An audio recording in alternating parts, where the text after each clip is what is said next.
Kalaulah makan bergizi gratis masih diurus oleh militer dan kepolisian, sudah pasti ini bukan proyek profesional.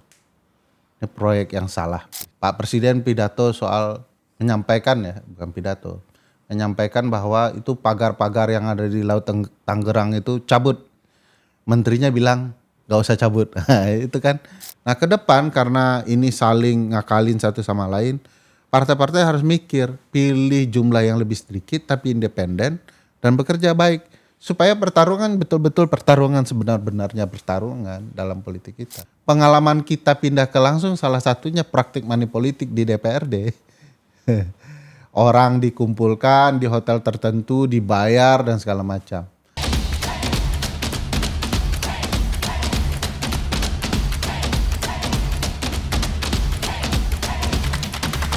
Oke, kembali lagi di Retorika Show. Hari ini gue bersama Bang Ferry Amsari. Selamat datang Bang. Selamat sore. Selamat sore. jadi gue ngundang Bang Ferry ini sebenarnya topik utamanya nih. Kita mau bahas tentang 100 hari kerja Pak Prabowo. Wah, mantap nih Bang ya. Gimana Bang? Tanggapannya Bang 100 hari kerja Pak Prabowo ini Bang? Kalau cerita 100 hari harus diceritakan sejarah dulu dikit. Oh boleh Bang. 100 hari itu kan enggak ada di konstitusi kita. Tidak ada di undang-undang. Dia hanya bisa dikatakan tradisi bertata negara. Nah, hidupnya juga kalau dikaitkan dengan ibu sistem presidensial nggak ada juga di Amerika. Baru ada istilah itu ketika Franklin Delano Roosevelt kan menjabat pertama kali, depresi ekonomi, orang merasa ngapain kita punya presiden baru kan. Nah FDR singkatannya Franklin bilang saya akan melakukan sesuatu dan itu bisa diukur dari 100 hari pertama saya. Nah istilah 100 hari muncullah ketika itu. Jadi penilaian ya, cara mengukur presiden ini akan sampai nggak dengan tujuan yang dia gagas dari 100 hari. Dari 100 hari itu penting untuk menilai presiden sudah di jalur yang tepat nggak, petnya itu udah pas Sesuai track nggak gitu ya? Tracknya pas atau enggak. Nah kalau dilihat dari berbagai hal ya, sebenarnya ada dua pendekatan menilai cara kerja presiden menuju 5 tahun ke depan. Satu, pernyataan politiknya. Kedua, peraturan apa yang dia buat. Nah, kalau kita mau contoh, FDR buat 50 undang-undang baru ketika dia menjabat di 100 hari pertama itu. First 100 days ya. Apa aja isi undang-undangnya persis dengan apa yang dia pidatokan. Misalnya lapangan pekerjaan dikurangi. Ada dia bentuk komite namanya CCC, Triple C ya, yang bertugas untuk memastikan terbukanya lapangan pekerjaan. Jadi dia buat peraturan, terbentuk lembaga itu, kerjaannya memastikan semua lapangan pekerjaan ada. Supaya orang bisa menghadapi depresi ekonomi ketika itu kan. Nah, yang kedua dia bentuk undang-undang soal stabilitas perbankan karena bank waktu itu sedang out-outan. Ya kalau kita mungkin hal yang sama sebenarnya soal dolar naik dan segala macam. Jadi ada pembentukan undang-undang yang mengarah dengan apa yang dibicarakan Pak Prabowo. Nah itu yang agak timbul pertanyaan ya. Misalnya apa sih pembentukan peraturan di era 100 hari pertama ini? Saya tidak melihat yang signifikan.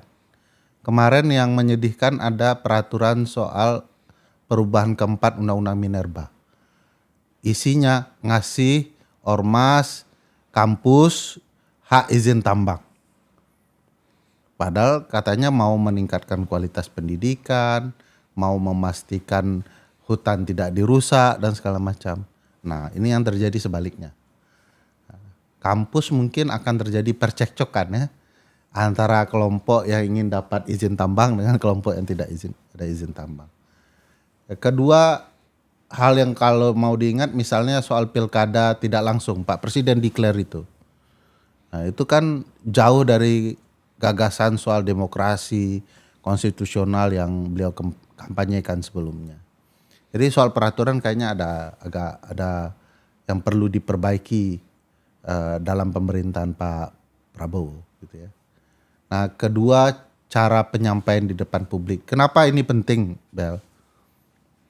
Dulu Franklin Delano Roosevelt, Obama dan segala macam mengandalkan ini betul, penyampaian di depan publik untuk meyakinkan publik. Karena sifat kekuasaan presiden. Ada ahli yang dipelajari oleh Bakti itu namanya Richard E. Neustadt. Ya. Dia bilang bahwa sistem presidensial itu, presidential power is the power to persuade. Ya. Kemampuan untuk mempersuasi orang banyak. Jadi presiden satu orang dipilih banyak orang, berhadapan dengan parlemen, berhadapan dengan DPD, berhadapan dengan kekuasaan kehakiman, partai-partai politik, lawan-lawannya dan segala macam. Dia harus punya kemampuan menjelaskan ke banyak orang apa yang ada di dalam pikirannya dan bagaimana mengimplementasikannya. Makanya kekuasaan presiden itu kekuasaan meyakinkan orang banyak, mempengaruhi orang banyak. Nah, Pak Presiden dalam berbagai pidatonya sepanjang 100 hari ini, by the way, Baswe ini belum 100 hari ya. Ini baru 3 bulan. 10 hari lagi baru 100 hari. Tayangnya pas 100 nanti nih. Nah, cerdas berarti. Nah, Pak Presiden dalam berbagai pidatonya sebelum 100 hari ini kan banyak yang terpleset itu. Ya, banyak dikritik orang ya. Mau mengejar koruptor sampai ke Antartika, tapi beberapa kebijakan tidak sesuai, apa yang terjadi tidak sesuai dengan pernyataan itu. Misalnya ada koruptor 300 triliun malah dihukum berapa tahun gitu ya. Itu akan menjadi standar orang, apa yang diomongi Pak Presiden tidak punya pengaruh. Harusnya itu berdampak gitu ya.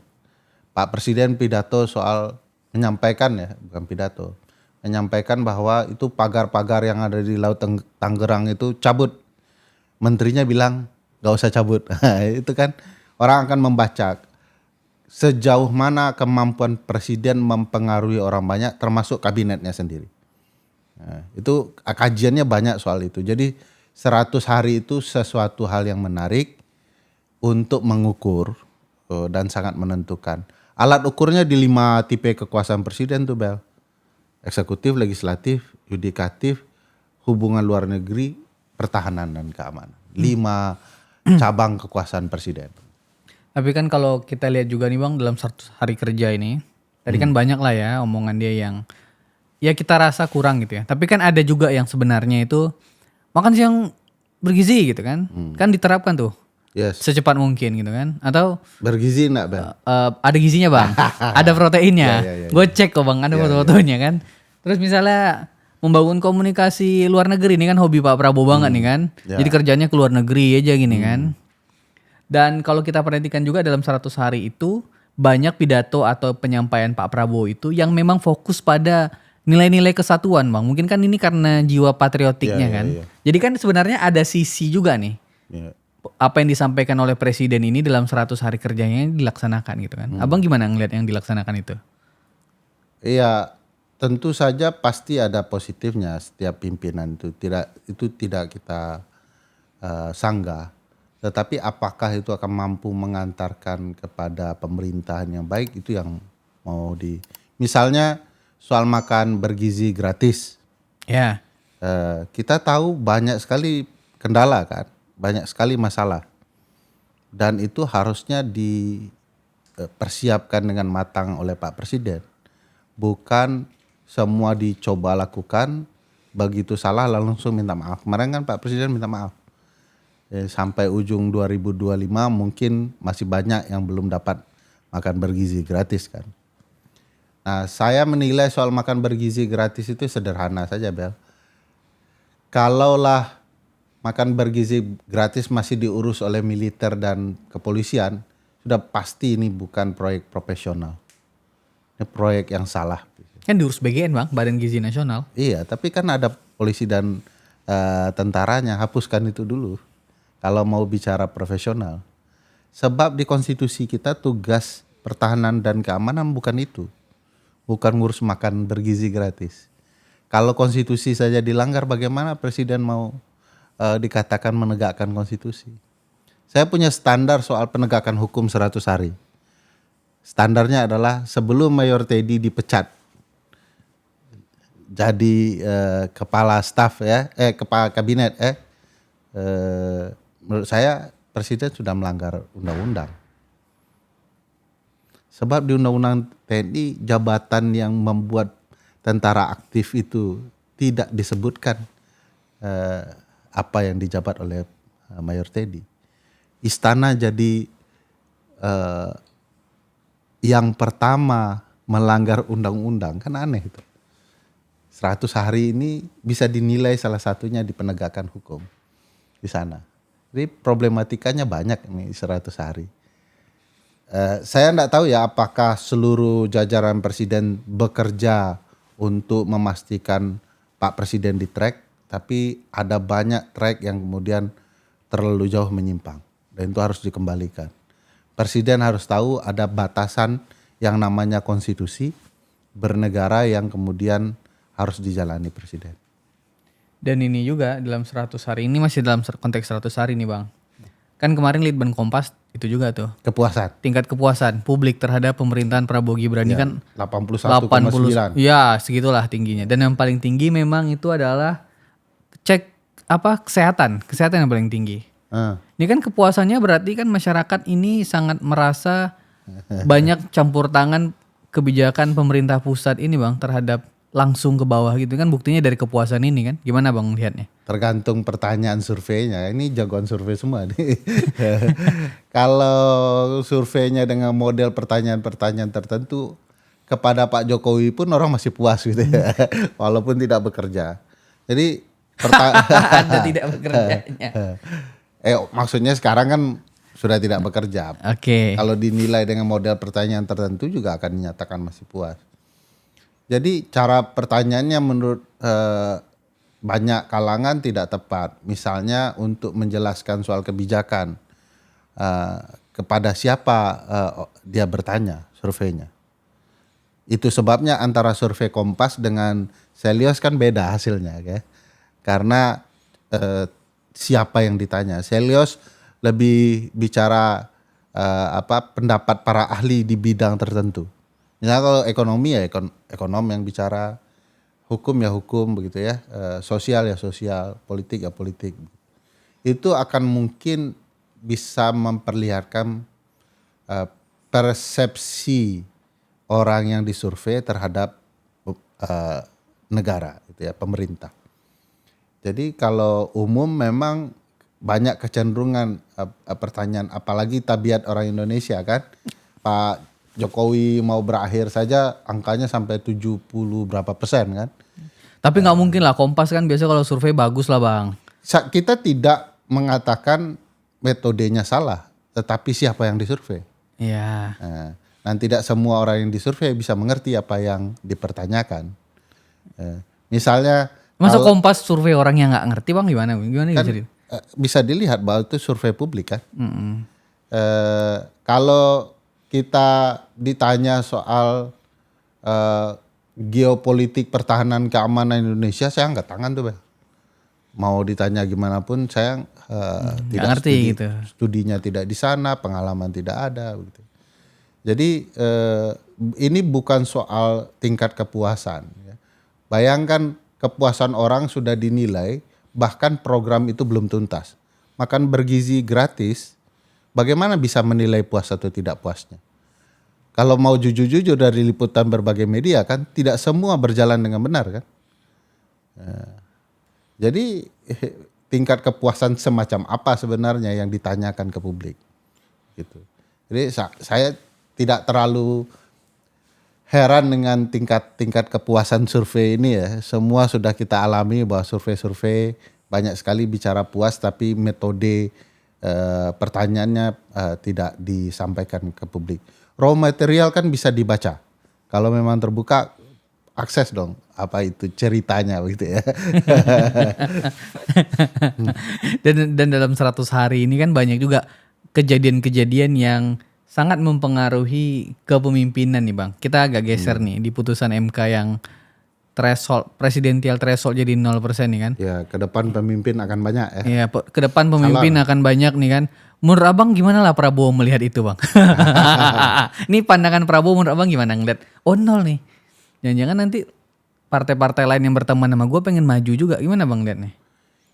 Ya kalau Pak Prabowo memikir bahwa akan timbul persaingan, tentu wajar beliau tentu akan memikirkan siapa pesaingnya ke depan. Tapi kalau mau dilihat sisi positifnya, Pak Prabowo itu punya kesempatan yang sangat baik. Ya. Makin banyak calon, tapi tidak ada satupun yang bisa membuktikan kinerja apa yang mereka bisa berikan. Ya. Beliau yang di garda terdepan punya kesempatan membuktikan banyak hal. Selain wakilnya ya. Oke. Jadi Pak Presiden bisa memastikan dia bisa terpilih kembali dengan sangat baik dengan menjalankan program-program yang dia janjikan. Ini kesempatan bagus. Lawan banyak, dia terbuka kesempatan untuk kemudian menjalankan berbagai hal. Nah itu yang kemudian ditunggu mestinya oleh kubunya Pak Prabowo. Nggak apa-apa, ini bagus nih. Makin banyak pesaing, saya punya kesempatan pembuktian 5 tahun ke depan, buktikan saja. Korupsi diberantas gitu ya. Makan bergizi gratis, layanan sosial ditingkatkan. Lalu kemudian yang paling penting itu adalah bagaimana pendidikan. Jadi bagi saya 3 hal ini saja diwujudkan oleh Pak Presiden sudah selesai itu. Besok menang mudah tuh. Jadi, gambaran bahwa calon presiden akan banyak akan berkurang. Sebab orang akan mikir ngapain lawan Pak Prabowo kalau kalah gitu ya. Nah ini bagi Pak Prabowo kalau dilihat dari sisi lain beliau akan malah senang. Tapi kalau dilihat ini akan ada potensi orang-orang yang jauh lebih hebat, ya juga akan besar terjadi. Jadi ini Pak Prabowo makin semangat membuktikan menurut Abang ya? Harusnya gitu ya. Harusnya gitu ya? Ya, harusnya gitu, nggak salah-salah lagi pidato lebih baik gitu ya. Dan ya selain Pak Prabowo kan Mas Gibran juga ini nih apa ya? Banyak orang yang bilang nih yang saya dengar juga nih. Sangat aktif benar nih. Aktifnya nih kalau mengingatkan kita momen pada aktifnya Pak Yusuf Kalla di periode pertamanya. Ya. Pak Jokowi dan Pak SBY ini mirip nggak menurut Abang? Ya beda pola ya, tapi wakil presiden yang aktif itu adalah tradisi ketatanegaraan kita yang unik, yang menurut saya tidak tepat ya. Tapi itu terjadi, faktanya terjadi. Bung Hatta dengan maklumat X-nya bahkan merubah sistem kan. Muhammad Hatta ini mirip Prabowo berarti ya? Mirip Gibran. Aktifnya ya. Jadi maklumat X gitu ya, Bung Hatta. Lalu kita bisa lihat Pak JK sendiri di zaman Pak SBY meminta kewenangan tertentu yang dijalankan oleh wakil presiden terutama bidang ekonomi sesuai dengan kapasitasnya gitu ya.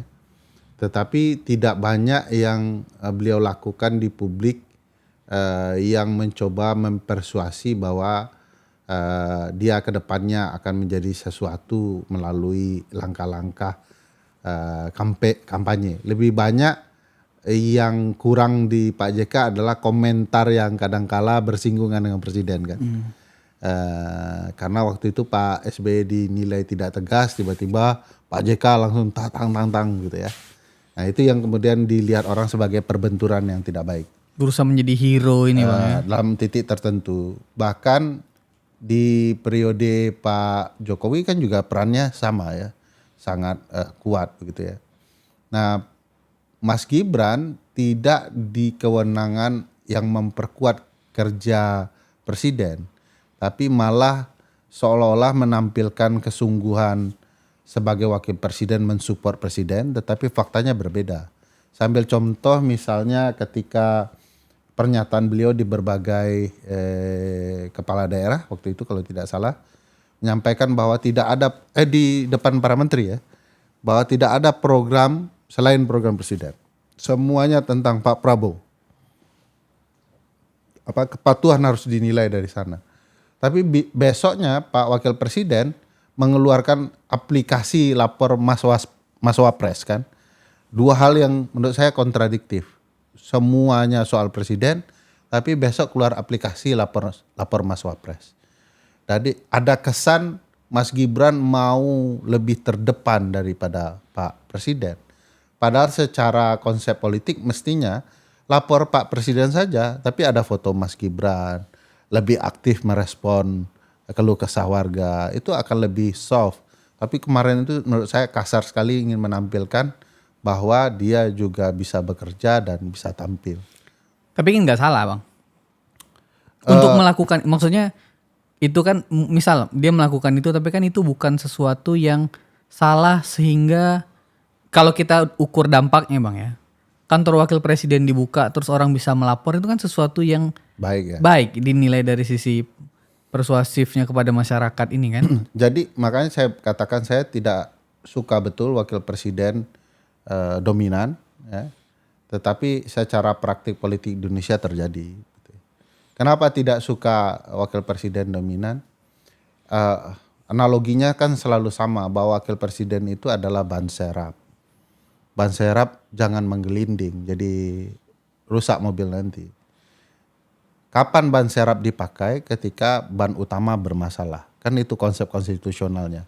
Kapan wakil presiden bekerja? Ketika diperintahkan presiden atau dikehendaki undang-undang dasar.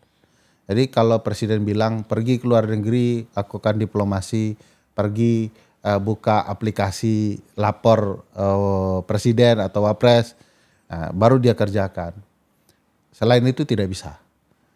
Kecuali dikehendaki konstitusi. Tiba-tiba presiden mangkat karena keadaan tertentu, maka otomatis berdasarkan konstitusi wakil presiden bekerja menjadi presiden seketika itu juga. Jadi ya tugasnya tugas dari presiden dan konstitusi. Nah kita kebablasan karena sejarah menurut saya. Waktu itu Bung Besar belum mengadakan pemilu dan Bung Hatta berpikir ini harus dilakukan. Jadi ada faktor sejarah yang membuat kebiasaan wakil presiden. Juga karena kelemahan sistem perpolitikan. Presiden dan wakil presiden itu tidak dalam satu paket partai yang sama. Tapi partainya bisa beda-beda. Yang dalam koalisi wapres nggak punya partai bang. Yang sekarang enggak, tapi didukung lah partai kecil sekali ya. Partainya Belmondo lah. Tapi bukan itu esensi yang mau diperbaiki. Ke depan harusnya tetap diajukan satu partai, disupport oleh partai lain boleh. Tapi dia harusnya berasal dari partai yang sama. Supaya ini tidak terjadi benturan antar partai siapa yang paling kuat. Dan siapa yang bisa memanfaatkan ke depannya. Kan banyak juga yang ngomong tuh gini kan. Mas Wapresnya kampanyenya kemajuan ini. Apa mau jadi presiden periode depan. Kan orang tuduhan-tuduhan mau jadi presiden ini kan, tapi partainya pun gak ada nih kan. Tapi setelah ambang batas hilang bisa. Ambang batas hilang timbul lagi harapan kayaknya bisa jadi presiden ini. Padahal ambang batas kan yang ngajuin juga bukan partai atau gabungan partai. Atau bukan partai atau gabungan partai, yang ngajuin kan organisasi penelitian kan, sehingga jadinya nol atau partai politik manapun boleh ikut gitu. Iya. Kemudian ini juga nih bang, ini pertanyaan juga yang muncul terkait dengan sistem kekuasaan juga masih. Infonya tuh bang, akan ada judicial review lagi. Kan kemarin nih kita konteksnya Pak Bahlil sama Pak Prabowo nih kayak sependapat lah waktu acara Golkar tuh ya. Ngomong kalau misalnya kepala daerah dipilih DPRD aja. Karena cost-nya terlalu gede katanya. Cost-nya terlalu besar tuh. Kemudian dibanding dipilih DPRD usulannya, ya udah kita buat aja sistem pemilunya. Ganti, ubah. Jadi yang pusat dipilih pusat, jadi DPD, DPR RI, presiden gitu ya. Kemudian daerah, DPRD gitu-gitu. Gimana menurut abang nih melihat ini? Pertama, semua pihak harus baca undang-undang dasar gitu kan. Di undang-undang dasar itu ada azas pemilu. Di dalam azas pemilu itu ada gambaran besar bahwa pemilu kita itu sudah ada tata kelola dan segala halnya.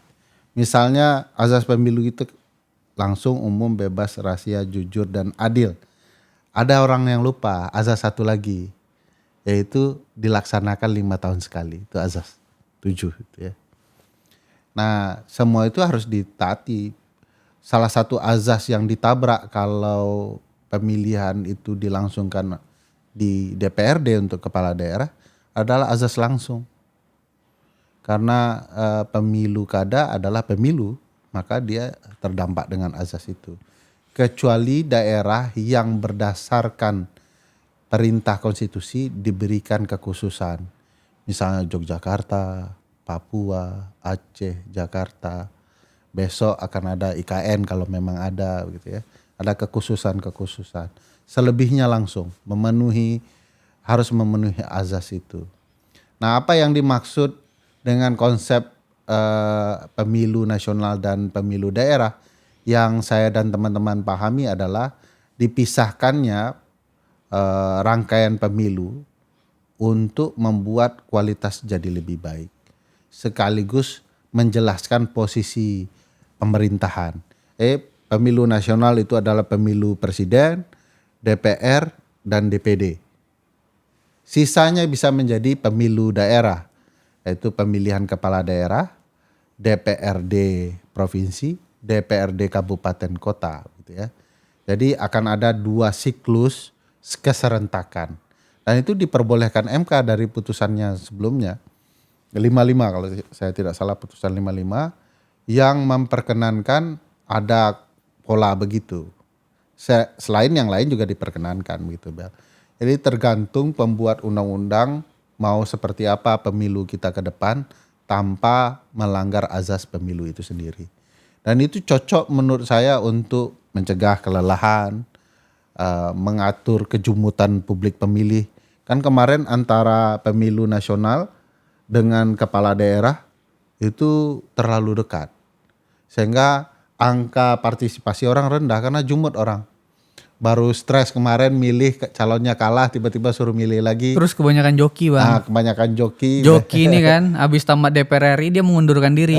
Yang bawah naik dia nyalon kepala daerah kan. Kepala daerah. Ini kan joki-joki Banten banyak, Bang. Waktu itu format teman-teman sebenarnya 2,5 tahun, Bel. Oke. Pemilu nasional, lalu 2,5 tahun akan ada pemilu daerah. Nah, ini juga membangun tradisi agar publik pemilih punya hak mengkritik partai yang berkuasa. Jadi begitu dikasih 2,5 tahun bekerja, lalu ternyata tidak betul-betul maksimal, dia bisa kritik dengan memilih di pemilu daerah partai yang berlawanan gitu ya. Tapi kan jelek tuh koordinasi pusat daerah tuh kan nanti kan. Tidak juga, karena pemerintah pusat punya kewenangan, pemerintah daerah sudah punya kewenangan. Pasal 23 kalau tidak salah atau 32 Undang-Undang Pemerintahan Daerah. Jadi tidak mungkin tabrakan.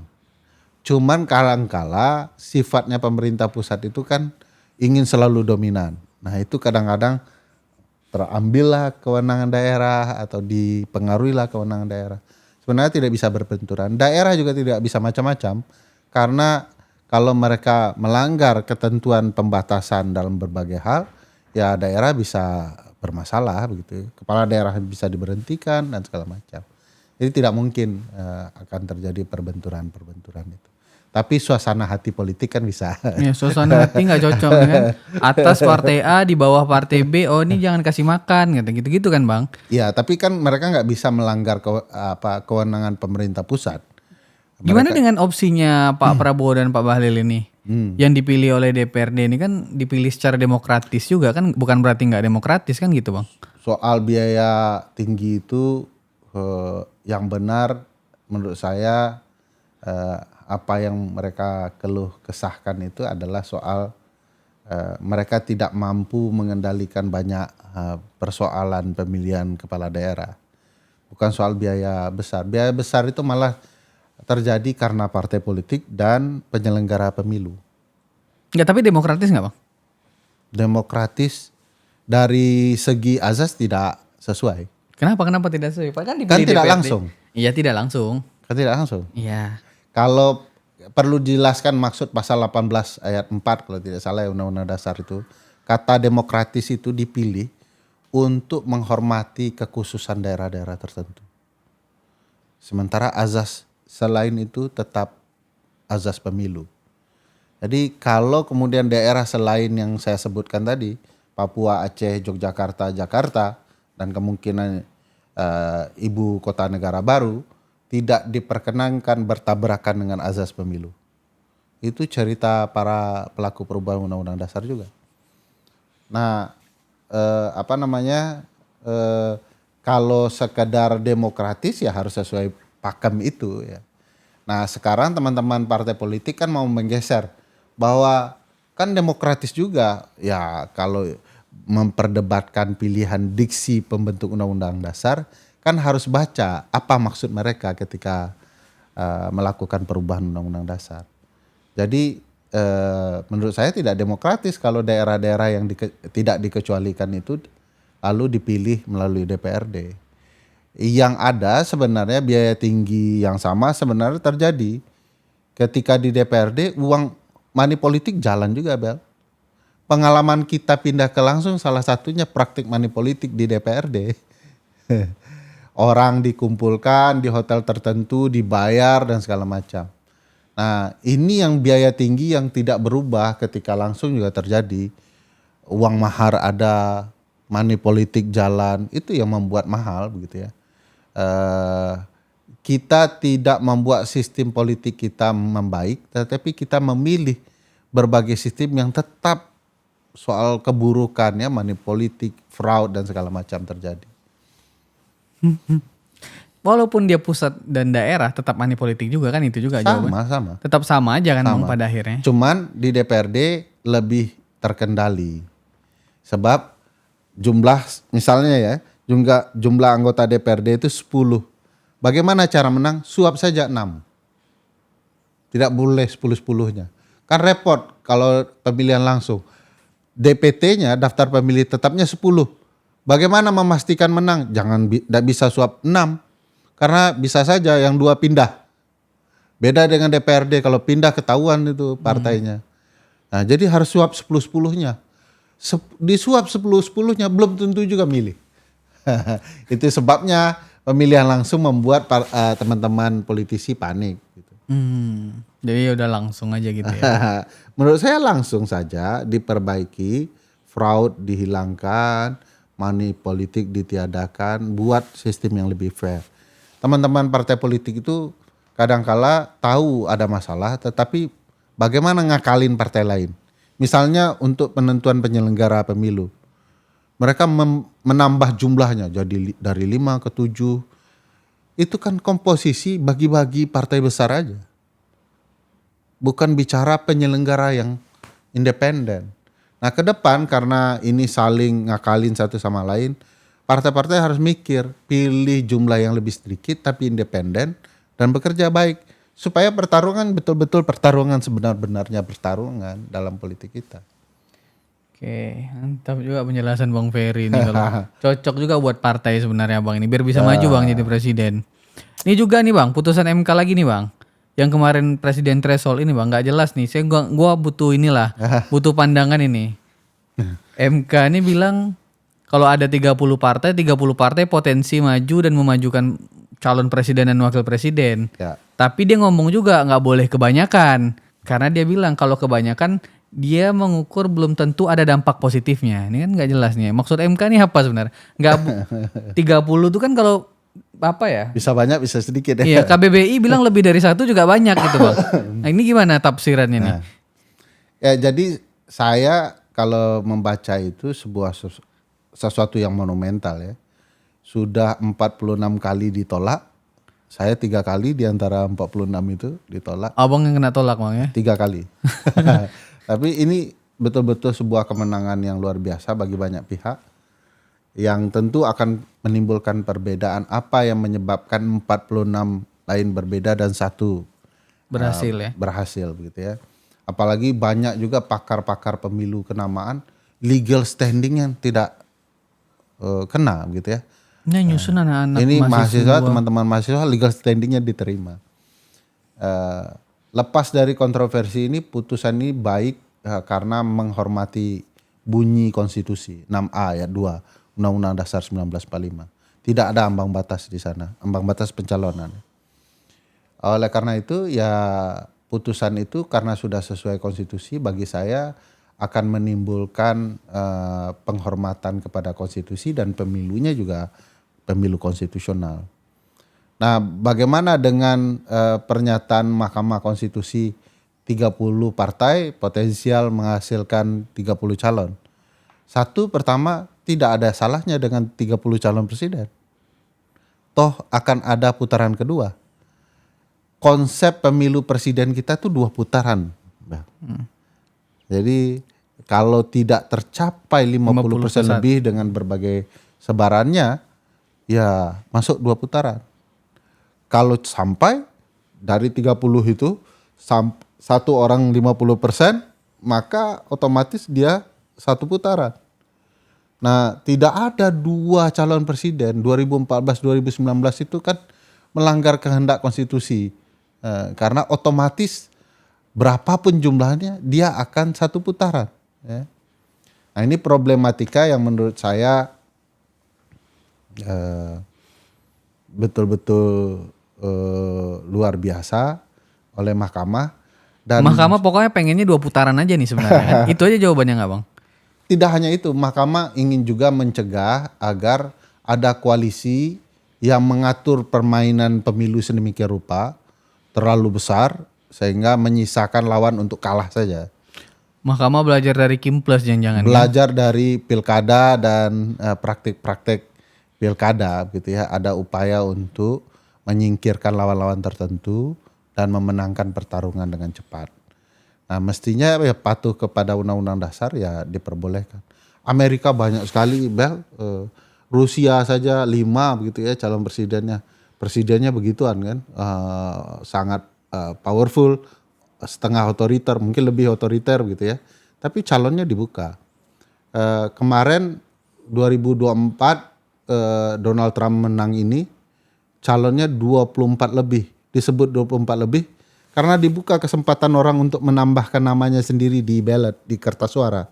Jadi lebih dari partai-partai dan calon independen itu ada 23 pasangan calon. Jadi Amerika itu tidak pernah 2. Cuman terdengar di telinga ini cuma 2 gitu kan. Karena yang di TV yang dominan adalah 2 partai. Mereka tidak, penyelenggara debatnya bukan KPU. Oleh penyelenggara debat mereka lebih cenderung mereka menampilkan 2 kandidat terkuat. 30 calon nampilin KPU di sini nggak muat gua rasanya. Nggak masuk ini. Ada 30 orang ya, 29 silakan. Tapi MK tahu betul, Bel, bahwa tidak mungkin partai tidak ingin menang.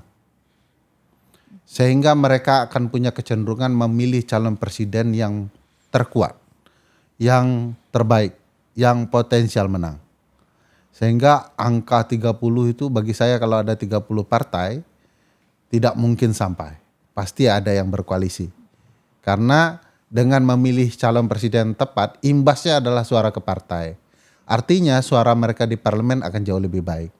Jadi tidak mungkin akan ada 30. Tetapi MK sebagaimana kehendak Undang-Undang Dasar tidak mungkin membatasi hak yang diberikan oleh konstitusi. Konstitusi berikan ya kasih gitu. Enggak, anehnya juga adalah ketika putusan itu keluar, partai politik tuh saya nggak ngerti ya, saya nggak paham juga nih Bang Ferry. Nggak terlalu responsif gitu loh Bang.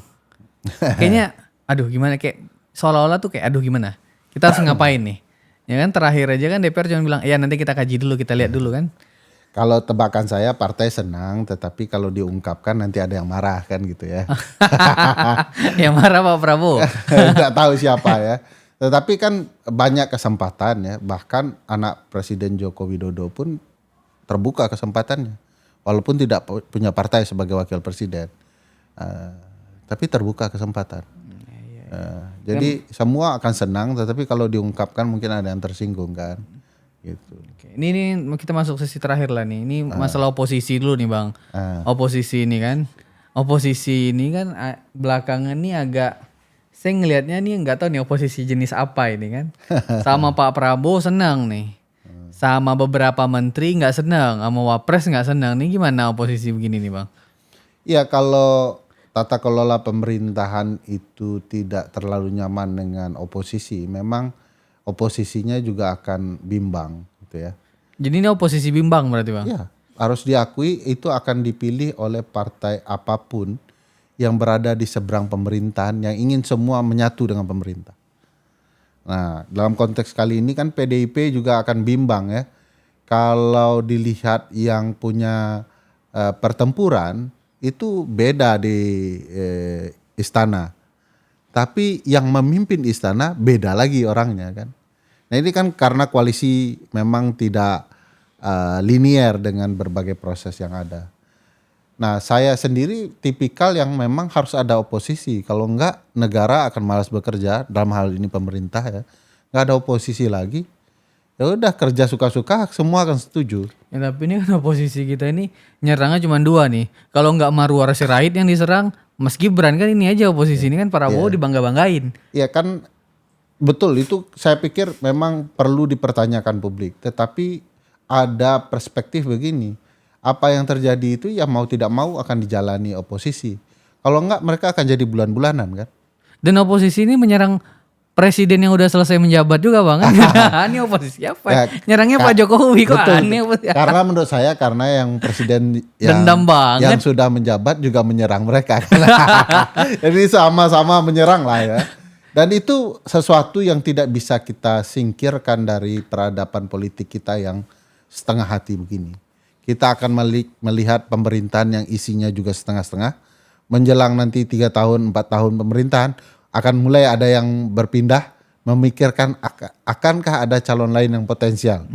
Nah, di sini juga oposisi yang juga setengah-setengah. Kalau kita lawan semuanya di pemerintahan, kita habis.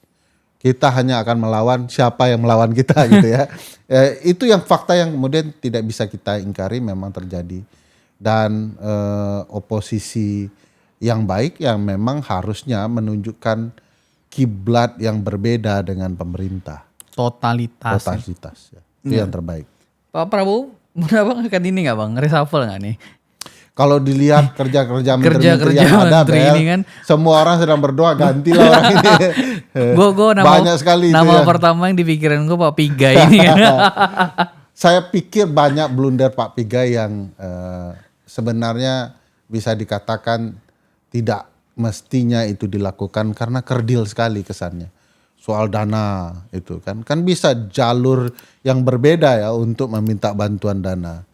Soal universitas HAM itu, padahal kampus kita banyak kuliah-kuliah HAM, apalagi masa tugas dari Kementerian HAM buat universitas kan gitu. Siapa lagi menurut Bang? Ada Pak Yandri yang katanya ini ya. Pak Yandri itu Menteri Desa ya? Menteri Desa yang Kenapa Bang? Karena ada kasus pilkada kemarin kan, mensupport istri kan.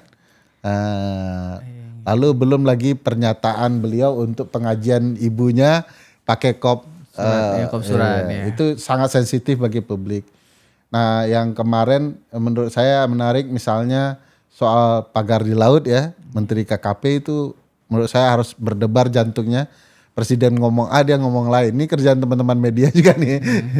Tapi ini kan, iya betul-betul. Itu harus ditampilin lah publik lah. Menteri Pendidikan menurut saya pendidikan menengah.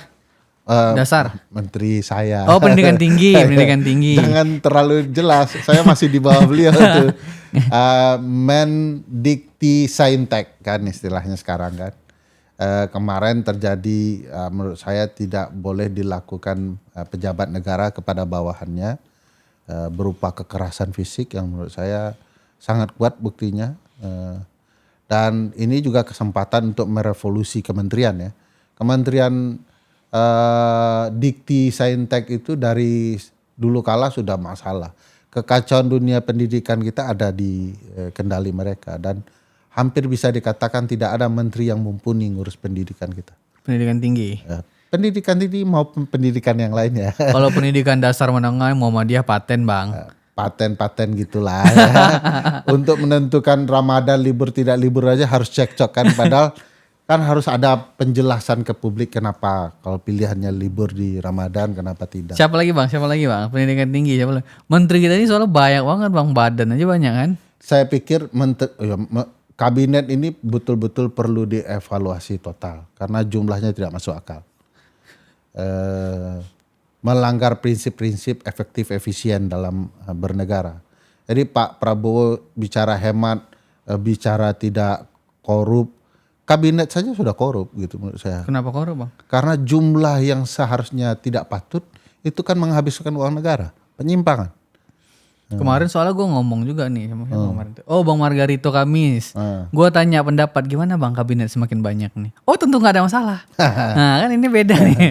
Di mana-mana sistem presidensial. Semakin banyaknya mau diurus kabinet negara itu bang. kecil. Kalau Bang Margarito memang hari Kamis harusnya diwawancara. Karena kabinet itu artinya ruang kecil begini loh. This is cabinet. Ini kabinet nih. Iya. Karena artinya ruang kecil. Masa isinya banyak? Sesak napas nanti Bang. Jangan-jangan banyak juga belum dapat definisinya kayak MK ini bang. Jadi sebenarnya banyak kementerian yang bisa ditautkan. Kementerian Desa, daerah tertinggal, perumahan, Kementerian Dalam Negeri. Berarti kabinet era Pak Jokowi ini udah mantap ya bang, nama-nama kabinetnya ya. Dibanding Pak Prabowo yang kebanyakan ini kan.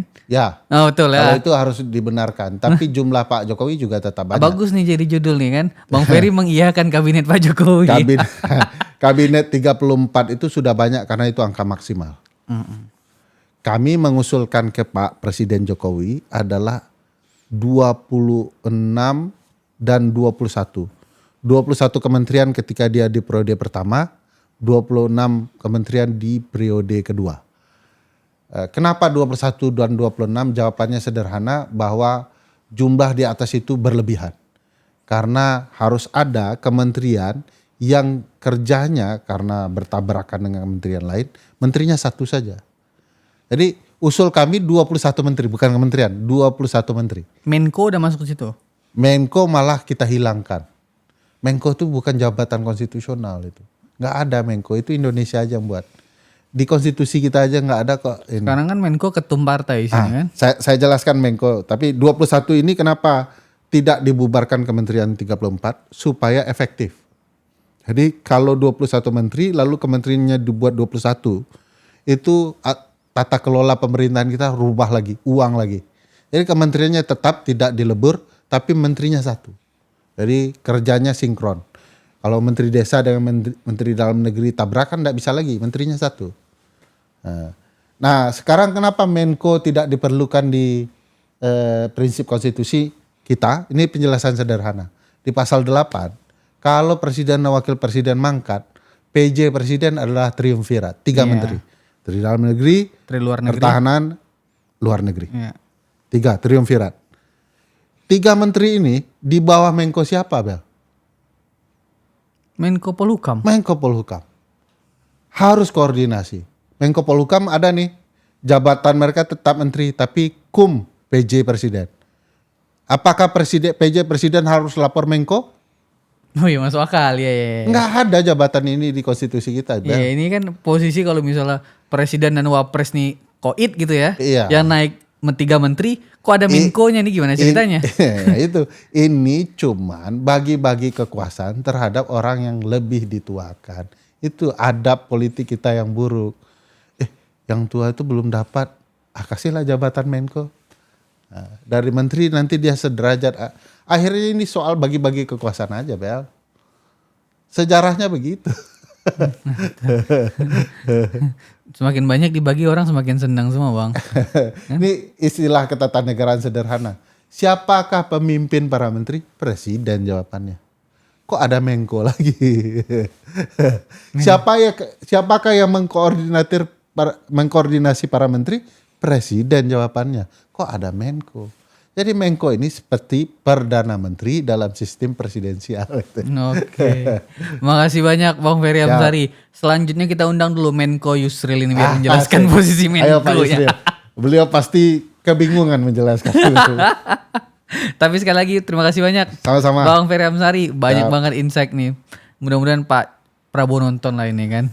Amin. Amin. Makasih banyak teman-teman semua. Terima kasih banyak Retorika Show. Sampai jumpa.